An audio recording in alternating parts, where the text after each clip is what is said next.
Halo, selamat pagi pemirsa, apa kabar Anda hari ini? Senang sekali dapat menjumpai Anda dalam berita Papua hari ini. Saya Yuni Rumbarar bersama tim redaksi telah menyiapkan sejumlah berita menarik dan aktual bagi Anda. Berikut 3 berita utama.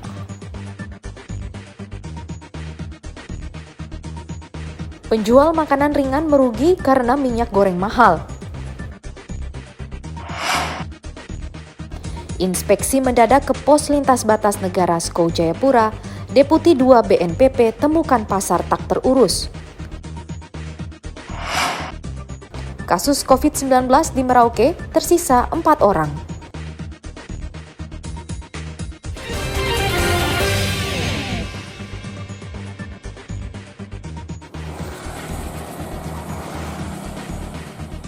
Harga minyak goreng yang mahal di Merauke membuat pusing para penjual makanan ringan.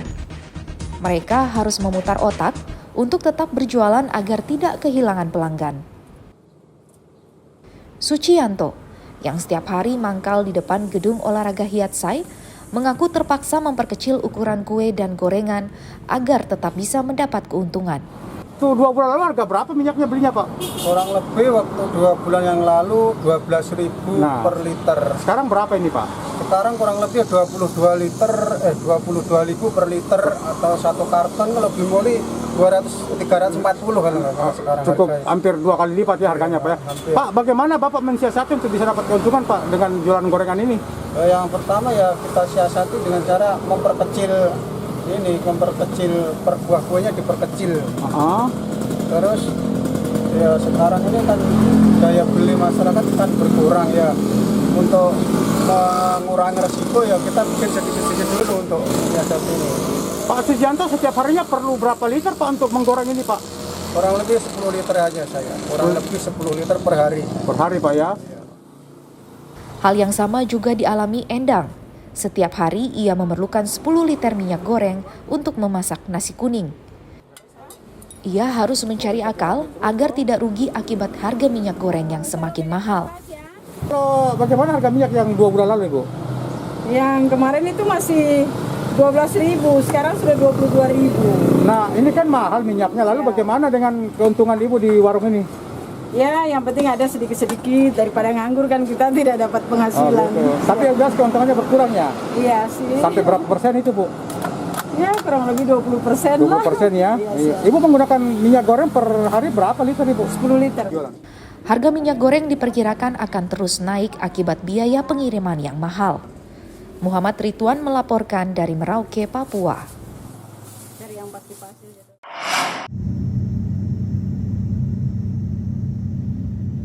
Situasi di distrik Kiwirok, Kabupaten Pegunungan Bintang saat ini aman pasca penyerangan yang dilakukan kelompok kriminal bersenjata KKB beberapa waktu lalu. Kapolres Pegunungan Bintang AKBP Cahyo Soekarnito mengatakan, TNI Polri saat ini sudah mengendalikan situasi dengan memukul mundur kelompok KKB pimpinan Lamek Taplo dari distrik tersebut. Menurut Kapolres, saat ini 282 warga Kiwirok yang mengungsi ke Oksibil masih ditampung di Gereja Gidi dan dalam waktu dekat akan kembali ke daerah asalnya. TNI Polri akan mengawal pemulangan pengungsi bekerja sama dengan pemerintah daerah.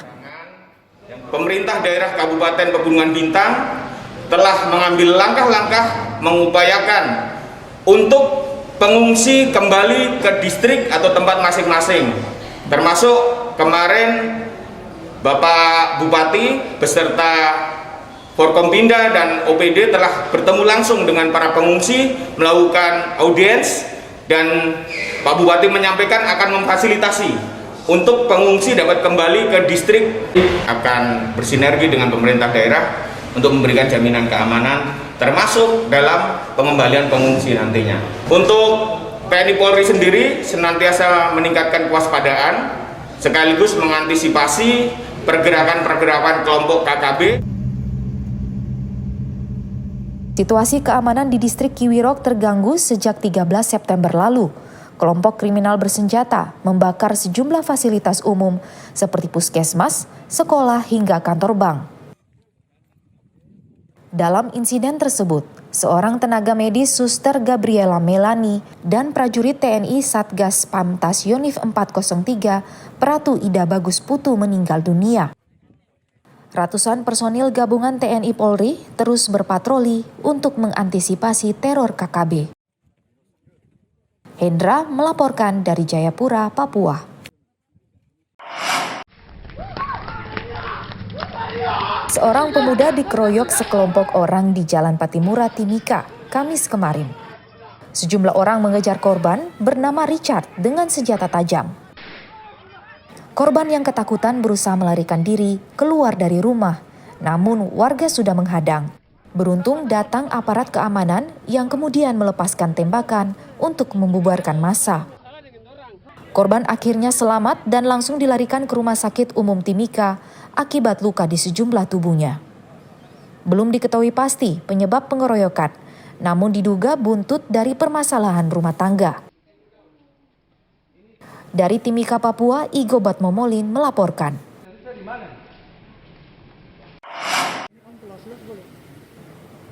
Deputi Bidang Pengelolaan Potensi Kawasan Perbatasan Kemendagri, Komjen Paulus Waterpauw melakukan inspeksi mendadak ke Pos Lintas Batas Negara PLBN Skau Kamis kemarin. Paulus Waterpauw melihat pemandangan yang tidak menyenangkan. Ia menemukan sampah yang berserakan saat memasuki pasar, begitu juga sudut kios dikotori dengan ludah pinang. Kita datang untuk melihat keadaan pasar ini. Ini kan sebenarnya kan ada Inpres 1 nomor 2021 yang menyuarakan untuk melakukan revitalisasi terhadap pasar ini. Pasarnya luar biasa menurut saya, bangunannya kokoh, kuat, dan ini kualitas luar biasa gitu di batas negara seperti ini. Menurut saya ini harusnya kita pelihara dengan baik. Cuma saya belum tahu nih sesungguhnya seperti apa mekanisme pemeliharaannya. Jadi sebagai Deputi 2 yang membidangi potensi kawasan perbatasan, itu saya akan belanjakan masalah-masalah seperti ini, catatan seperti ini. Nanti saya lapor Bapak Menteri untuk bagaimana baiknya kita melihat langkah dan kebijakan berikut terkait dengan pemanfaatan pasar yang sudah dibangun oleh Bapak Presiden di perbatasan ini. Itu ngeri sekali lihat sampah kayak begini ya. Itu tidak wajar menurut saya itu.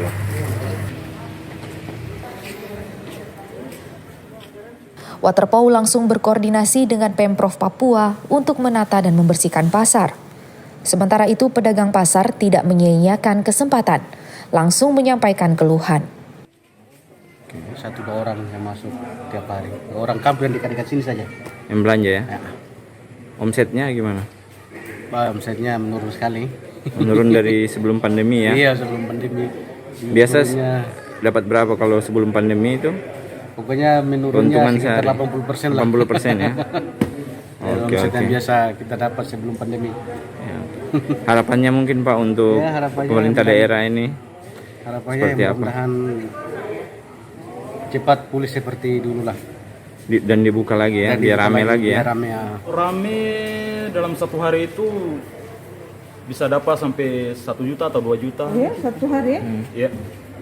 Sekarang COVID sepi. Kalau sekarang ini untuk uang 500.000 pun susah. Susah ya? Nah, paling pendapatan satu hari itu kadang 200 atau 150.000. Itu yang beli orang kita juga atau orang sebelah? Kebanyakan orang dari sebelah. Bayarnya pakai... Ada yang masuk? Bukannya ada orang kampung, ada orang kampung yang lewat. Kalau orang-orang kota tidak diperbolehkan karena selama COVID ini. Om bayar pakai rupiah atau kina? Kalau orang dari sebelah pakai kina. Sejak pandemi, pasar di PLBN Skau sangat sepi, hanya sedikit kios yang buka. Sebelumnya pasar ramai ketika pintu perbatasan dibuka, karena banyak warga Papua Nugini yang berbelanja di pasar ini. PLBN Skau diresmikan Presiden Joko Widodo 9 Mei 2017 lalu. Pasar Skau dikelola oleh BNPB, namun memasuki tahun 2021, pengelolaan pasar diminta oleh pemerintah Provinsi Papua melalui Dinas Koperasi dan Perindustrian. Rianto melaporkan dari Jayapura. Penyebaran COVID-19 di Merauke terus menurun. Tersisa 4 orang yang masih dirawat di rumah sakit. Meski cenderung menurun, pemerintah masih memberlakukan PPKM level 2 di Merauke. Karena pandemi masih mengancam, pemerintah juga terus menggencarkan vaksinasi untuk mencapai kekebalan komunal. Turunnya angka kasus positif COVID-19 tentu disambut gembira warga Merauke. Normal ya, angka COVID sekarang sudah tinggal tersisa 4 di rumah sakit. Menurut Ibu seperti apa Ibu untuk ini? Ya mungkin kita sebagai warga masyarakat tetap kita pakai protokol kesehatan toh Pak. Untuk ini apa itu penularannya tidak ini lagi banyak begitu. Nah kalau masuk di new normal ini kan berarti kan semua kegiatan tidak ada pembatasan lagi. Menurut Ibu seperti apa Bu? Artinya sudah ada kebebasan begitu? Kalau saya sedikit Pak ininya toh yang dulu 50 mungkin 70. Ya. Artinya cukup senang dengan perubahan ini ya? Ya senang lah Pak. Harapan saya kepada masyarakat, memang kita tahu bahwa akhir-akhir ini kan COVID, jumlahnya ini kan tidak berarti, sehingga harapan saya masyarakat tetap menjaga protokol kesehatan yang ketat, karena sebagaimanapun juga COVID ini kita tidak tahu, kita tidak bisa lihat, sehingga tetap mematuhi protokol kesehatan dengan diikuti peraturan-peraturan yang sudah dibuat oleh dari Dinas Kesehatan sendiri. Buat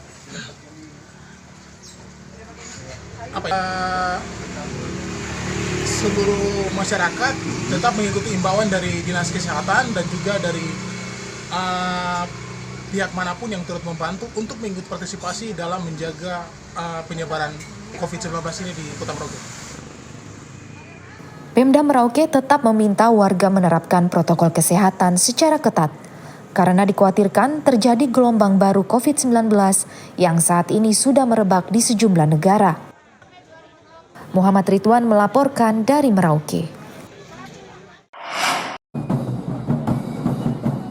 Vaksinasi bagi pelaku pariwisata dan ekonomi kreatif di Kabupaten Raja Ampat menandai dibukanya kembali pariwisata di Papua Barat. Menteri Pariwisata dan Ekonomi Kreatif Sandiaga Uno Kamis kemarin mengunjungi Kabupaten Raja Ampat. Kedatangan Sandiaga Uno memberi angin segar bagi para pelaku pariwisata.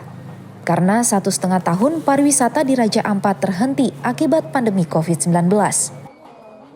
Vaksinasi bagi pelaku pariwisata dan ekonomi kreatif serta masyarakat umum dipusatkan di gedung Terminal Pelabuhan Laut Waisai dengan target 1.200 orang. Menpar Ekraf juga menyempatkan diri melihat produk buatan kelompok kreatif yang dijajakan di lokasi vaksinasi. Kita akan usahakan ini langkah utama, tapi jangan lupa vaksin harus diikuti dengan protokol kesehatan, aplikasi Peduli Lindungi, dan semua kelengkapan mengenai testing, tracing, dan treatment. Harapannya lapangan kerja akan segera terbuka seluas-luasnya untuk masyarakat Raja Ampat dan Papua Barat. Pak, regulasi pemerintah terkait PCR itu masih memberatkan para pelaku usaha. PCR sudah diputuskan sebagai bagian yang tidak terpisahkan dari menjamin kita bersiap-siap menghadapi gelombang ketiga dan juga event besar seperti G20 dan event-event besar akan kita gelar. Raja Ampat akan menjadi tempat untuk side event tahun depan yang kita harus pastikan karena akurasi dari PCR jauh di atas tes antigen. Kunjungan Menpar Ekraf juga untuk memastikan kesiapan Raja Ampat untuk kembali dibuka. Dari Raja Ampat, Papua Barat, Sadrak Wanggai melaporkan. Hari Sumpah Pemuda di Merauke Kamis kemarin diperingati siswa SMP Negeri 2 dengan menerapkan protokol kesehatan ketat. Peserta upacara dibatasi hanya 50% siswa untuk mencegah penyebaran COVID-19. Dalam rangka memperingati Hari Sumpah Pemuda tanggal 28 Oktober 2021, SMP Negeri 2 mengadakan upacara bendera dalam rangka mengingatkan, menanamkan kecintaan akan bangsa dan negara dan juga mengingat COVID, tetap kita menggunakan protokol corona dalam upacara bendera ini dan melaksanakan kegiatan rekreasi bersama sebentar. Jadi setelah upacara bendera nanti sebentar kegiatan siswa SMP Negeri 2 itu olahraga dan kesenian serta membaca dalam membentuk karakter anak-anak SMP mencintai bangsa dan negara. Kendati sudah dibuka, sekolah tetap menerapkan protokol kesehatan dan meminta siswa dan orang tua mematuhi kebijakan ini. Muhammad Ridwan melaporkan dari Merauke.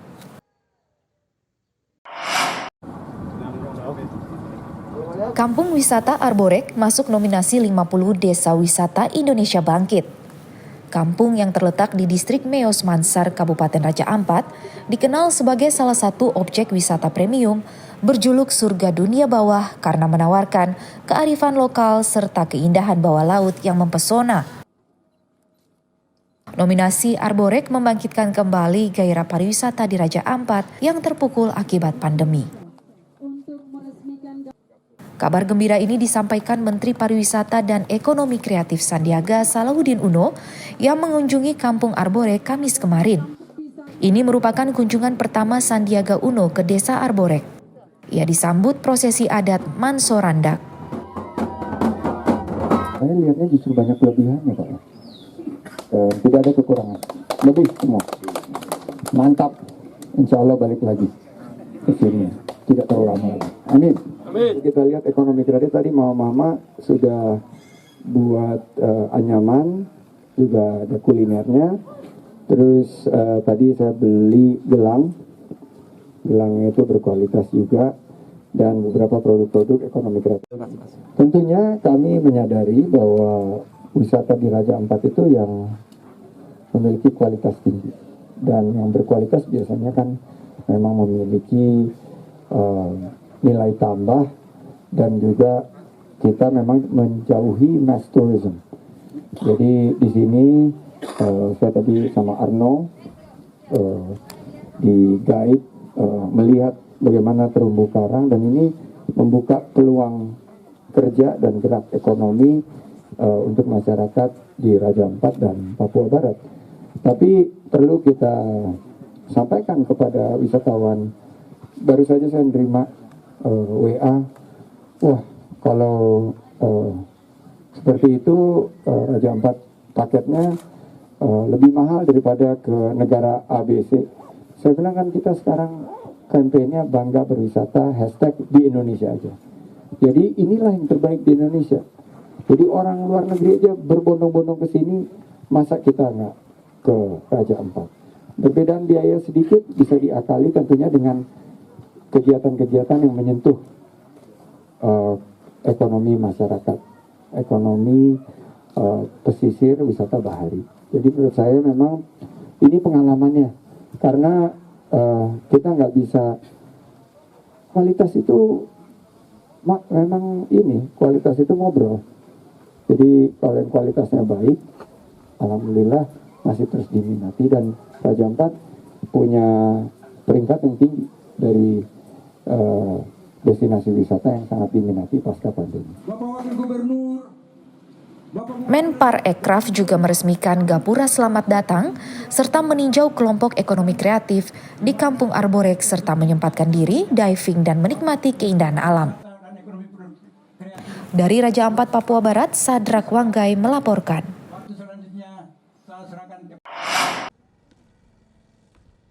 ...23 atlet cabang olahraga panahan Papua siap menjamu tim tamu di ajang Peparnas ke-16 yang akan dilangsungkan pada 2 hingga 15 November. Didampingi 10 pelatih, 23 atlet disabilitas panahan ini berlatih di venue Kampung Harapan Sentani. Pelatih kepala Bustam sangat optimis tim panahan Papua dapat meraih 3 medali emas, baik di kategori pertandingan beregu, mixed team, dan individual. Untuk hari ini kami berlatih di lapangan venue panahan, tentunya di Sentani. Adapun kami dari Peparnas akan turun untuk panahan itu 23 atlet ya, secara keseluruhan, dan terbagi dari 3 divisi yang akan dipertandingkan. Yang pertama divisi standar bawah atau standar nasional, yang kedua rekaf, dan yang ketiga kompon. Nah, di sini standar bawah nasional itu ada putra-putrinya. putra-putrinya masing-masing 3 orang. Dan juga nantinya ada dipertandingkan beregu, mixed team dan juga individual.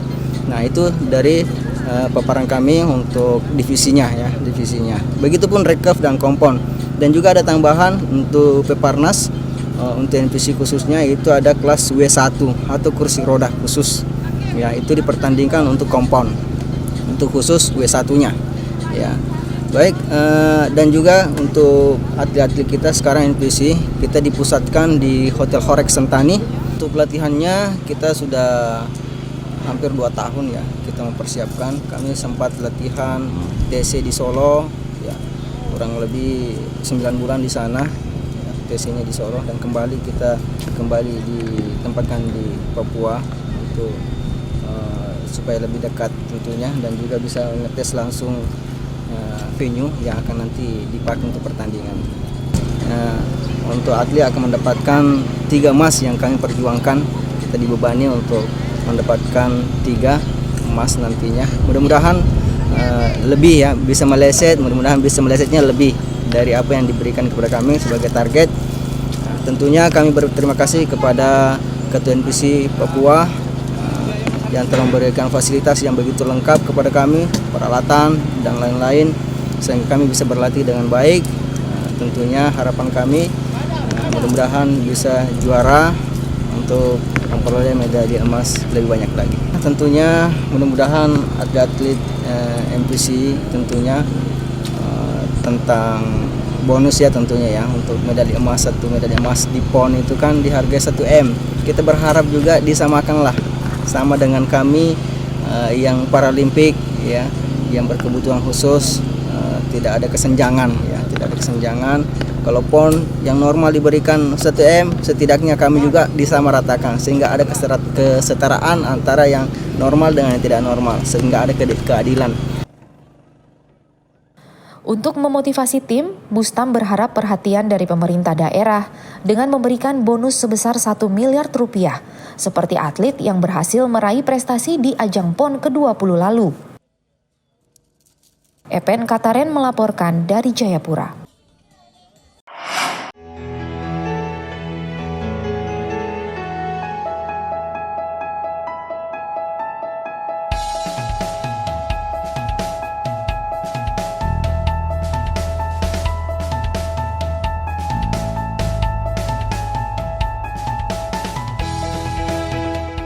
Siapa sangka limbah tempurung kelapa bisa diolah menjadi kerajinan bernilai jutaan rupiah.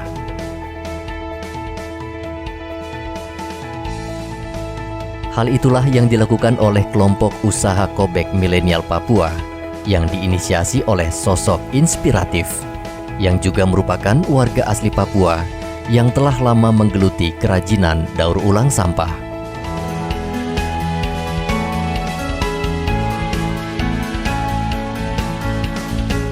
Yane Marianari, seorang mama asli Papua yang telah lebih dari 20 tahun yang lalu menekuni kerajinan daur ulang sampah dari limbah kertas dan plastik. Dari daur ulang sampah, saya sudah bekerja pekerjaan tangan ini sudah 20 tahun sekian. Terus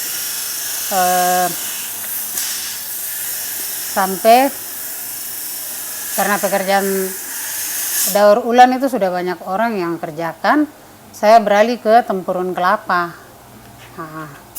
Saya beralih ke tempurung kelapa. Jadi sekarang ini saya kerjanya batok kelapa itu saya kerja. Terus saya punya pekerja itu ada 6 orang kerja.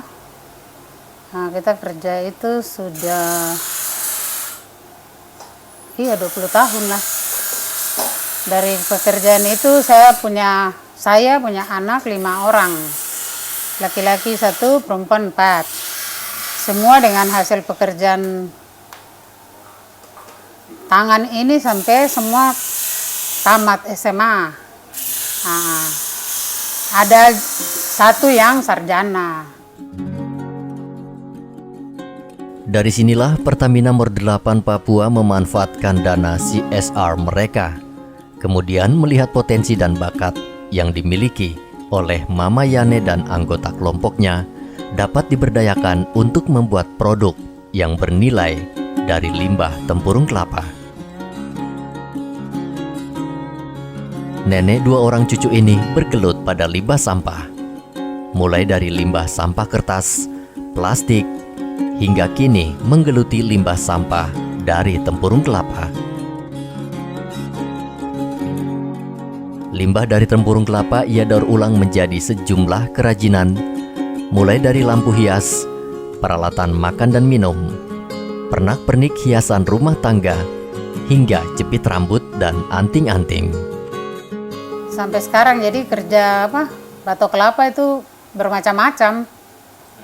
Dari yang peralatan dapur, souvenir-souvenir, sampai dengan lampu-lampu hias, seperti begitu, celengan. Nah, terus banyak juga yang pesan, sampai anting-anting apa kita buat. Tapi kita jual online. Jual online, orang pesan, kita antar, seperti begitu. Dengan senang hati, Yane mengerjakan kerajinan itu di rumah kreatif miliknya, dibantu 5 orang yang terdiri dari sanak keluarganya, dan menjual hasil kerajinannya mulai dari Rp50.000 hingga Rp2 jutaan. Ia mengakui awal membuat kerajinan dari tempurung kelapa dilakukan secara manual bersama sang suami. 4 tahun berlalu, Yane dan kelompoknya dibantu Pertamina berangkat ke Yogyakarta mengikuti pelatihan untuk memperdalam kerajinan tempurung kelapa.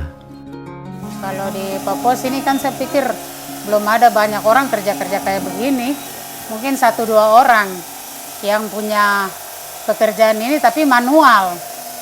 Kalau saya ini bersyukur karena Pertamina bisa bantu saya untuk kasih berangkat saya ke Jogja untuk ikut pelatihan ini. Saya sangat berterima kasih sekali kepada Pertamina. Dan mereka bangun saya rumah produksi. Nah, sekarang mereka bangunkan saya galeri. Pulang dari Yogyakarta, Yane juga dibuatkan rumah produksi kerajinan tempurung kelapa yang diberi nama Kobek Milenial Papua dan dilengkapi 5 unit mesin untuk membuat kerajinan tempurung kelapa. Kobek itu artinya kelapa dalam bahasa Biak. Milenial Papua yang juga berarti era milenial. Saat ini kita harus lebih semangat dalam apapun.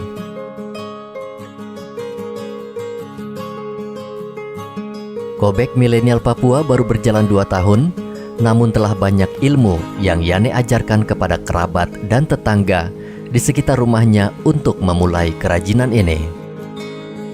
Terutama kaum perempuan di sekitar rumahnya selalu ia ajak untuk aktif dalam rumah produksi daur ulang dari tempurung kelapa. Tempurung ini banyak-banyak. Kita lihat kayak sampah, tapi kalau dijadikan seperti begini kan dia unik begitu. Jadi banyak orang kan tidak tahu, mereka bla-bla begitu, ukur terus buang, langsung bakar toh. Padahal kalau dibikin untuk hiasan-hiasan itu dia bagus. Rumah produksi Kobek Milenial Papua terletak di Dok 8, Kota Jayapura. Awalnya Mama Yane memiliki kelompok yang terdiri dari 10 orang. Lambat laun, perempuan di sekitar rumah produksinya mulai memahami kerajinan daur ulang ini. Namun, pandemi COVID-19 menerpa, sehingga produksi melambat untuk menghindari kerumunan.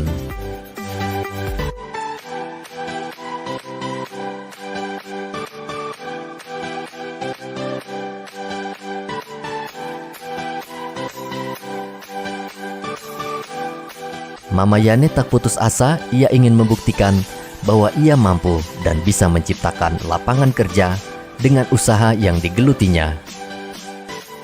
Kelapa masih dengan kulit, kita kuliti. Habis kuliti kita potong dengan mesin. Habis potong kita bersihkan dalamnya tempurung itu. Kita cungkil isinya kelapa. Isinya kelapa tuh kita tidak buang, kita simpan buat parut buat minyak kelapa. Jadi kita tidak buang. Jadi semua semua batok dengan dia punya isi itu kita pakai, itu semua dipakai. Jadi isinya tuh bisa untuk minyak kelapa, batok tempurung itu kita kerja di mesin. Kerja di mesin sampai dalam luar itu kita bikin cangkir kayak gitu. Bikin mangko-mangko, bikin tempat-tempat sambal, anting-anting, souvenir, seperti itu.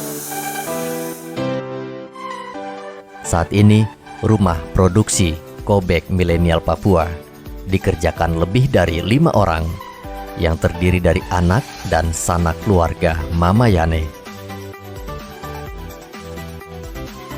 Albert yang merupakan suaminya melihat sosok Mama Yane sebagai perempuan yang tangguh dan seorang perempuan yang gigih berjuang dan tak pernah putus asa. Kalau mama tuh di rumah tuh dia selalu perhatikan dia punya galeri nih. Masih pagi lagi dia sudah tanam bunga. Dia sudah sapu-sapu galeri terus dia tata-tata dia punya bunga-bunga.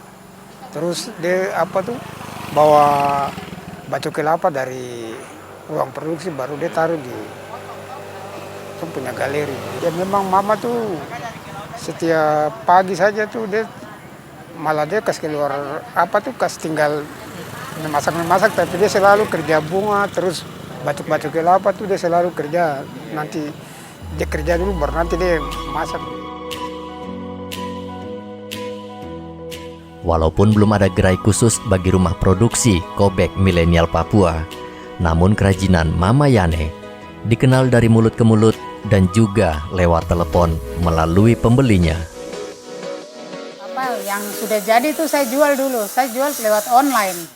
Lewat online ada orang pesan, saya jual, baru saya beli seperti lem-lem atau kertas pasir, seperti begitu. Baru saya lanjut pekerjaan itu, seperti begitu. Dia tidak laku setiap hari, tapi per minggu begitu, per minggu sampai bulan. Jadi tergantung, ada yang pesan. Biasa itu dari hotel yang pesan iya dari perhotelan itu seperti pohon-pohon kelapa kecil-kecil. Mungkin dorang mau taruh di atas dorang, iya hiasan-hiasan kayak gitu. Mama Yani menceritakan kerajinan dari batok kelapa tak memerlukan modal yang besar. Apalagi pembuatan kerajinan ini relatif mudah dan ramah lingkungan. Kelapa masih dengan kulit, kita kuliti. Habis kuliti kita potong dengan mesin. Habis potong kita bersihkan dalamnya tempurung itu. Kita cungkil isinya kelapa. Isinya kelapa tuh kita tidak buang, kita simpan buat parut buat minyak kelapa. Jadi kita tidak buang. Jadi semua batok dengan dia punya isi itu kita pakai, itu semua dipakai. Jadi isinya tuh bisa untuk minyak kelapa, batok tempurung itu kita kerja di mesin. Kerja di mesin sampai dalam luar itu kita bikin cangkir kayak gitu. Bikin mangko-mangko, bikin tempat-tempat sambal, anting-anting, souvenir, seperti begitu. Selama ini limbah tempurung kelapa didapatkan dari penjual kelapa di Koya, salah satu daerah yang terkenal dengan sentral pertanian dan perkebunan di kota Jayapura. Harga per buah tempurung dibeli seharga Rp1.000 hingga Rp2.000 per buah. Jadi kelapa itu biasa saya pergi beli di disko. Saya beli itu sebanyak mungkin, bisa 1.000 biji, seperti itu. Tapi masih utuh dengan kulit. Nanti saya bawa ke sini, baru pekerja saya kerja kupas sampai dapat dapat tempurungnya yang masih utuh itu, baru kita potong pakai mesin, pakai ini, kasih bersih segala macam itu, seperti itu. Jadi kita tidak bisa ambil yang di pasar yang sudah pecah-pecah. Jadi masih utuh baru kita bawa ke sini, kita kuliti lagi, baru kita langsung potong karena ada mesin, kita potong. Jadi dia rapi seperti itu. Tapi waktu yang saya masih kerja manual itu setengah mati, 1 buah kelapa saja bisa 3 minggu baru dapat satu buah kelapa itu jadi bentuk barang begitu. Rumah produksi Kobek Milenial Papua saat ini memproduksi alat makan dan minum. Per set dijual mulai harga Rp200.000. Sementara lampu hias dijual seharga 1 juta hingga 2 juta rupiah, tergantung besar dan kecilnya lampu hias yang dibuatnya. Kebanyakan pembeli datang karena melihat di media sosial, sehingga tertarik dan datang langsung melihat ke pondok milik Mama Yane. Ya, karena yang jual kerajinan batok kelapa ini kan jarang ya. Ini unik banget gitu, nggak semua di tiap toko atau daerah ada. Terus kan kita juga ikut mendukung UMKM ini ya, masyarakat ya, supaya bisa berkembang juga kayak gitu sih. Ya, harapannya sih customer atau pembeli juga mulai ngelihat kerajinan tempurung kelapa ini, jadi bisa ikut banyak yang beli. Terus juga harapannya bisa dapat support untuk Mama Yane ini dari pemerintah untuk mengembangkan pasar. Tanpa lelah, Mama Yane terus mengajarkan pemanfaatan limbah sampah dan menghasilkan keuntungan bagi keberlangsungan hidup setiap hari.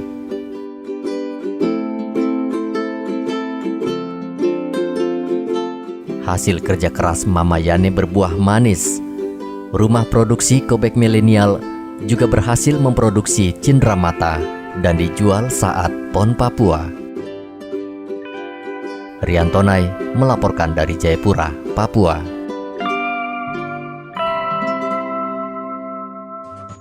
Informasi tadi sekaligus menutup jumpa kita dalam berita Papua hari ini. Akhir kata, saya Yuni Rumbarar bersama tim redaksi yang bertugas mengucapkan terima kasih atas perhatian Anda. Selamat pagi, Wanyambe.